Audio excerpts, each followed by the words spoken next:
அனைவருக்கும் வணக்கம். இன்னைக்கு நான் உங்களுக்கு ஒரு அழகான கதை சொல்லப் போறேன். ஒரு மதிய நேரத்துல ஒரு வெட்டுக்கிளி அங்கேயும் இங்கேயும் குதிச்சு பாட்டு பாடி ஆடிக்கிட்டு இருந்துச்சாம்.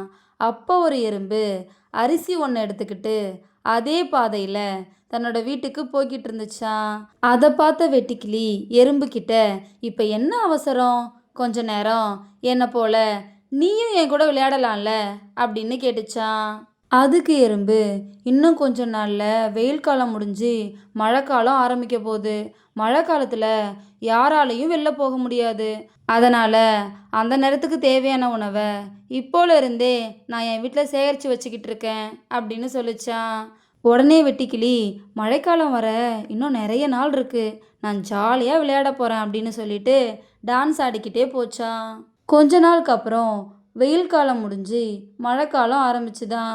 எறும்பு தான் சேகரித்த உணவை சாப்பிட்டுட்டு தான் வீட்டிலையே இருந்துச்சான். ஆனால் அந்த வெட்டுக்கிளிக்கோ உணவு எதுவும் கிடைக்காம உணவு தேடி மழையில் சுற்றி திரிஞ்சுதான்.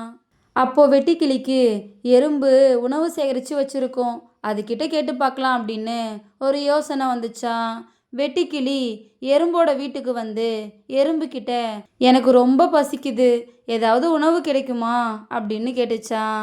தான் கிட்ட இருந்த சேகரித்த உணவுல இருந்து கொஞ்சத்தை எடுத்து எறும்பு வெட்டுக்கிளிக்கிட்ட கொடுத்துட்டு, அன்னைக்கு என்னை பார்த்து சிரிச்சியே, இப்போ பாரு, நான் சேகரித்த உணவு தான் இன்னைக்கு நம்ம 2 பேருக்கும் உதவி இருக்கு.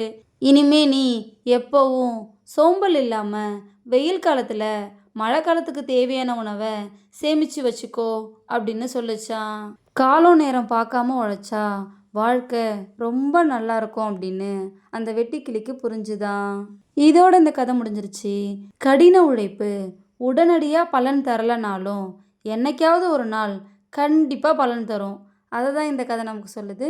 இந்த கதை உங்கள் எல்லாருக்கும் பிடிச்சிருக்கும் நம்புகிறேன். இன்னொரு அழகான கதையில் நாளைக்கு சந்திப்போம். நன்றி.